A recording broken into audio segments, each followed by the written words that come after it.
Hello, this is Tony Heller from RealClimateScience.com, setting the record straight about climate. Climate alarmists are getting very nervous about the next national climate assessment.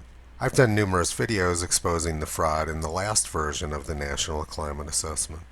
The amount of cherry-picking, data hiding, and deception in that document was quite impressive. And now they're concerned that President Trump is going to put some actual scientists on the review committee for the National Climate Assessment. As you can see, this leading climate scientist with the pink hair is very concerned. Here's what Energy and Environment News has to say about it. The next national climate assessment is beginning to take shape at a time when President Trump warned world leaders to reject alarmists, and his conservative allies make plans to intervene in the report's preparation to question the findings of mainstream scientists. What that actually means is that President Trump's going to use some actual scientists to question the findings of the fraudsters who've been posing as climate scientists. I'm not going to bore you with the next few paragraphs, but the bottom one's very interesting. But critics of climate science close to the White House believe the effort could take a more adversarial approach compared with earlier versions. Steve Koonin, a physics professor at New York University, says he has pitched Dragomir on the idea of incorporating a red team review into the National Climate Assessment. The exercise could allow science critics to use discredited theories to challenge consensus research on rising temperatures, scientists have said. The paragraph starts out with the phrase, critics of climate science. Climate science is not owned by anybody, and any good scientist is a continuous critic of his own work. The only reason a scientist would be afraid of criticism would be because he knew that his work would not stand up to review. Any scientist who's confident of his own work would welcome the criticism. The last sentence is a real doozy. The exercise could allow science critics to use discredited theories to challenge consensus research on rising temperatures, scientists have said. Which in other words means a small group of people engaged in temperature fraud know that under scrutiny they're going to be in a lot of trouble. This section of the article is my favorite though. Scientists involved in drafting the last assessment are concerned that the process could be politicized.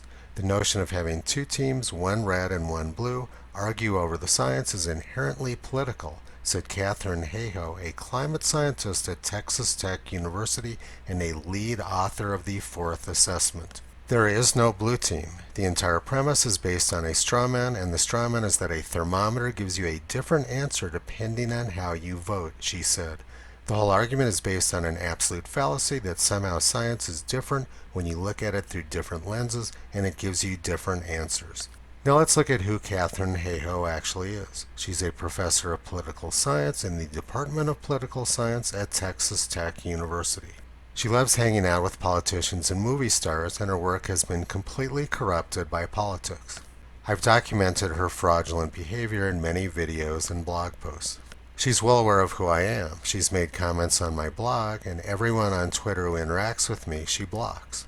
Now I'm going to focus on her claim that thermometers do not depend on how you vote. This is the current NOAA temperature graph for Texas, which is where Katherine Hayhoe lives. It shows a strong warming trend with recent years much warmer than the past. But this is what the actual thermometer data looks like. The past was much warmer, with 1921 being Texas' hottest year. In the year 2012, the My San Antonio website published this graph from the National Climatic Data Center. It showed that there was no long-term warming in Texas and that 1921 was the hottest year. And here's a graph which Anthony Watts collected right off the National Climatic Data Center website in 2012, showing the same thing. There was no warming and 1921 was the hottest year. But here's the current graph of the same time period from the National Climatic Data Center website. It shows that recent years are much warmer than the past years. The thermometer data was massively altered while Barack Obama was president. Barack Obama is the guy standing on Katherine Hayhoe's left. This graph shows how the data is being tampered with by NOAA. The blue line is the actual thermometer data, which shows cooling. The red line is what the temperatures look like after NOAA tampers with the thermometer data. This graph shows the magnitude of the data tampering being done by NOAA. The temperature data being released by NOAA is extremely political, and it has little or nothing to do with the actual thermometer data. NOAA has erased the spectacular heat of 1921 in Texas. From May 8, 1921 to October 11, 1921, Encino, Texas was over 90 degrees every single day. That's 157 consecutive days over 90 degrees Fahrenheit. 1921 was the hottest year in Texas history, and no one knew this before Barack Obama became president.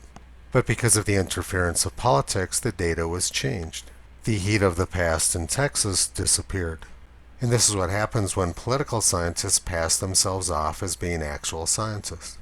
I have a long-standing challenge out to debate Katharine Hayhoe, but she refuses because she says I'm too sweet and too agreeable.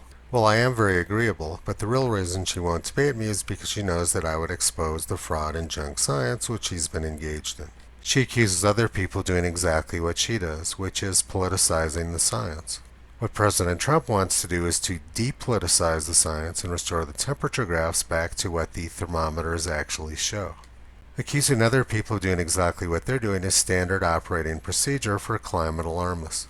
Few people have spread more misinformation about climate than John Cook, including the fake 97% consensus statistic. But he's going to a workshop at the National Academy of Sciences about building resilience against misinformation. What this is really about is that climate alarmists want to build resilience against people exposing their misinformation. The people who've been committing climate fraud should be concerned about the next national climate assessment.